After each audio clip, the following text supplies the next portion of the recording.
Hello friends, welcome to my YouTube channel which is study make easy with Tushar, जो कि study से related content और tips और tricks आपके लिए लाता है ताकि आप अपनी स्टडी को बहुत ही बेहतर बना सकें। तो अगर आप मेरे चैनल पर न्यू हैं तो प्लीज़ चैनल को सब्सक्राइब कीजिए और जो उसके साथ में जो बेल आइकन है उसको दबा दीजिए ताकि मेरे चैनल पर आने वाली हर वीडियो का नोटिफिकेशन आप तक सबसे पहले पहुँच सके। तो फ्रेंड्स, आज की वीडियो में हम डिस्कस करेंगे ट्रिग्नोमेट्री का बेसिक, वो भी हिंदी में। आई थिंक ये बहुत ही मोस्ट कंफ्यूजिंग टॉपिक है हर किसी के लिए जो स्टूडेंट 10th +1 या +2 या फिर किसी भी लेवल पर हो। तो आज की वीडियो में हम जानेंगे कि ट्रिग्नोमेट्री वर्ड आया कहाँ से और उसका क्या यूज़ है। तो आज की वीडियो शुरू करते हैं।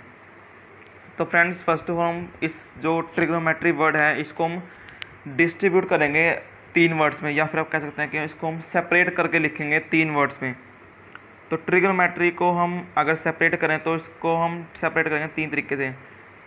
ट्राइगोनमेट्री, जो ट्राई है उसका मीन है 3, गोन का मतलब है साइड्स, और जो मेट्री है उसका मतलब है मेजरमेंट।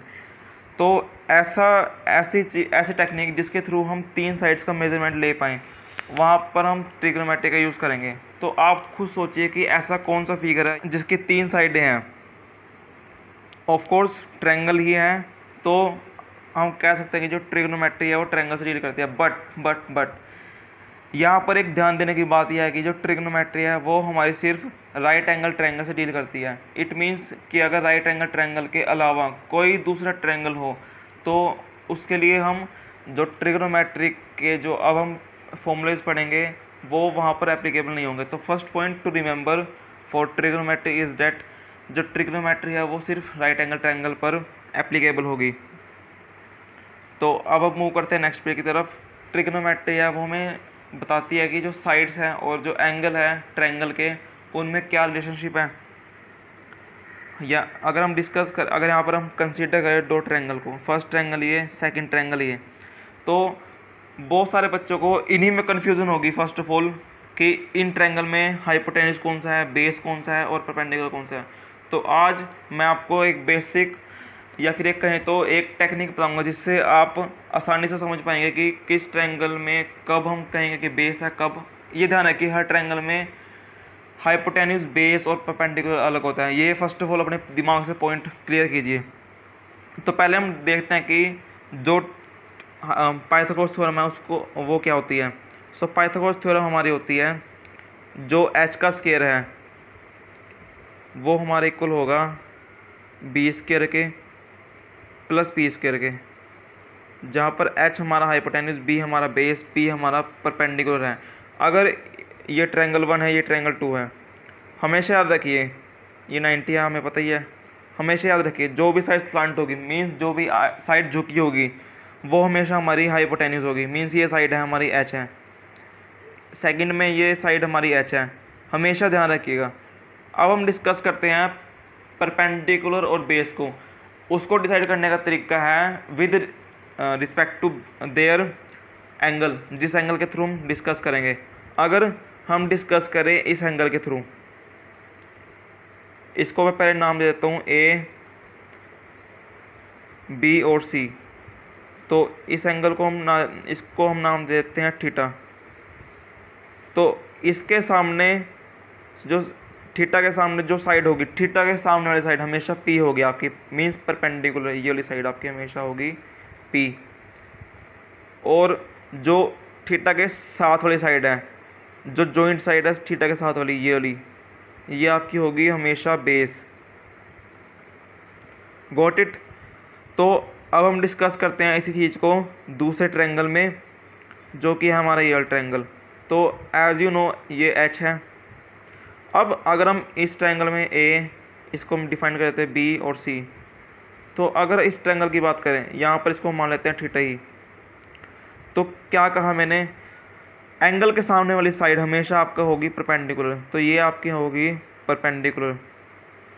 और इसके जो साथ वाली साइड है, बिकॉज जो ये वाली साइड है ये तो ऑलरेडी हमारी हाइपोटेन्यूज है, जो उसके साथ वाली साइड जो बच गई है वो हमारी बेस होगी। तो फ्रेंड्स, यहाँ पर मैं आपको क्यों समझा रहा हूँ ये सब, क्योंकि ट्रिग्नोमेट्री में इन्हीं सब से आप खेलने वाले हो, क्योंकि जो फॉर्मूले हैं ट्रिग्नोमेट्री के वो इन्हीं सब से ड्राइव होंगे। तो आई होप आपको ये चीज़ समझ आई होगी। तो अब हम डिस्कस करते हैं। हमें पता है कि जो ट्रिग्नोमेट्री है वो हमारी डील करती है एंगल और साइड ऑफ ट्रायंगल के बीच में। अगर किसी तरीके से हम जानते हैं कि हम ट्रायंगल से बहुत चीज़ें डिस्कस कर सकते हैं, जैसे कि अगर हम यहाँ से ट्रायंगल से हम रेशो निकाल सकते हैं इनका, जैसे P/H का हम यहाँ से रेशो डिफाइन कर सकते हैं, B/H का यहाँ से हम रेशो डिफाइन कर सकते हैं, या फिर आप यहाँ से परपेंडिकुलर बेस का, मीन्स बहुत सारे रेशो आप यहाँ से डिफाइन कर सकते हैं। तो इनका आप कुछ भी नाम रख सकते हैं इन रेशो का, जैसे चिंटू, मिंटू, सिंटू, बहुत कुछ नाम रख सकते हैं, लेकिन ये सिर्फ नाम आपको पता है और किसी को नहीं पता। तो इसी चीज़ को यूनिवर्सली एक नाम दे दिया गया, जिसको हम डिस्कस करेंगे नेक्स्ट पेज की तरफ। इसी से हम यहाँ पर डिस्कस करेंगे ट्रिग्नोमेट्री के फॉर्मूलाज, और जो कि मोस्ट इंपॉर्टेंट है। तो फ्रेंड्स अब हम आ चुके हैं नेक्स्ट पेज की तरफ। जो यहाँ पर फॉर्मूलाज हैं वो है हमारे ये जो आप देख पा रहे हैं। तो यहाँ पर फर्स्ट ऑफ ऑल हम ट्रायंगल ड्रॉ करते हैं, इसको हम दे देते हैं नाम A, B और C, ये C है हमारा। तो फ्रेंड्स जो अब हम जैसे कि आप देख पा रहे हैं, हम यहाँ पर साइन का जो एंगल है वो B है हमारा, तो इसका मतलब है कि जो हमारा एंगल है वो हमेशा B पे है। हमेशा ध्यान रखिएगा जो भी एंगल हमारा दिया होगा साइन के साथ में या फिर कोस के साथ में, इसका मतलब है कि उसी के रिगार्डिंग हमने बेस और परपेंडिकुलर को हमने डिफाइन करना है। तो इसके अकॉर्डिंग B के सामने वाली साइड हमेशा परपेंडिकुलर, इसके नीचे हमारा बेस, और जो बच गया है वो हमारा हाइपोटेन्यूज है।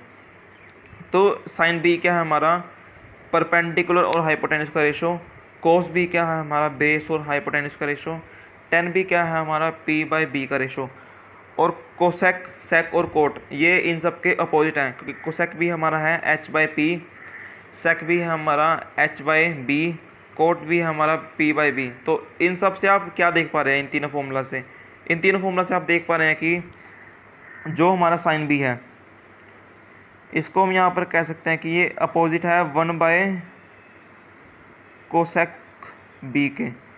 ध्यान रखें B जो है हमारा एंगल है, अगर B की जगह हम लेते हैं यहाँ पर थीटा, तो यहाँ पर हम डिफाइन करते हैं sine theta is equals to, अब हम कहेंगे कि जो हमारा कोस B है वो हमारा इक्वल है 1/सेक B।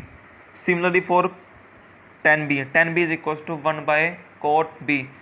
यहाँ से हम एक और चीज़ भी डिफाइन कर सकते हैं, वो क्या है कि जो हमारा कोसेक B है वो हमारे इक्वल होगा 1/साइन B के, और सीकेंट जो सेक B है वो भी हमारे इक्वल होगा 1/कोस B के।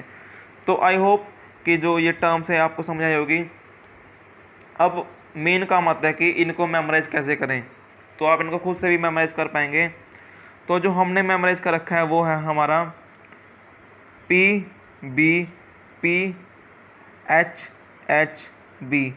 इसको याद करने का तरीका हमने जो कर रखा है याद, पंडित बद्री प्रसाद हर हर बोले, एक और पापा बीड़ी पियोगे, हाँ हाँ बेटा। तो ये कुछ फनी वे है जिस तरीके से आप इसको याद रख पाओगे। अगर आपको ये समझ नहीं आता तो आप और किसी तरीके से भी याद कर पाएंगे। अगर आपको इनके अलावा भी कुछ याद करने का तरीका है तो मुझे कमेंट सेक्शन में जरूर बताइएगा। तो यहाँ पर जो P/H है ये आप देख पा रहे हैं साइन B है, B/H का रेशो है ये हमारा कोस B है, P/B का रेशो है हमारा टेन B है। और अगर हम इसको अपोजिट वे में इसको हम डिफाइन करें, मींस अगर हम डिफाइन करें H/P मींस H न्यूमरेटर में P डिनोमिनेटर में, तो ये हमारा बन जाता है cosec B। H/B means H numerator में B हमारा डिनोमिनेटर में, तो ये हमारा बन जाएगा सीकेंट B या सेक B। और अगर डिफाइन करें P/B मींस P न्यूमरेटर में B हमारा न्यूमरेटर में और P हमारा डिनोमिनेटर में, तो हम कह सकते हैं कि ये बनेगा हमारा कोट B। और यहाँ से एक और फॉर्मूला हम ड्राइव कर सकते हैं जो कि मोस्ट इंपॉर्टेंट है, which is tan B is equals to sine B upon cos B। तो फ्रेंड्स ये बहुत ही मोस्ट कॉमनली यूज्ड फॉर्मूला है और ये बहुत ही ज़्यादा यूज़ होता है। तो फ्रेंड्स आई होप आपको आज का जो टॉपिक है वो समझ आया होगा। इसके बाद मुझे नहीं लगता कि आपका कोई भी जो डाउट है इसके रिगार्डिंग में बचा होगा। अगर फिर भी आपको कोई डाउट है तो आप मुझसे कमेंट सेक्शन में पूछ सकते हैं, या तो till then bye bye and have a good day.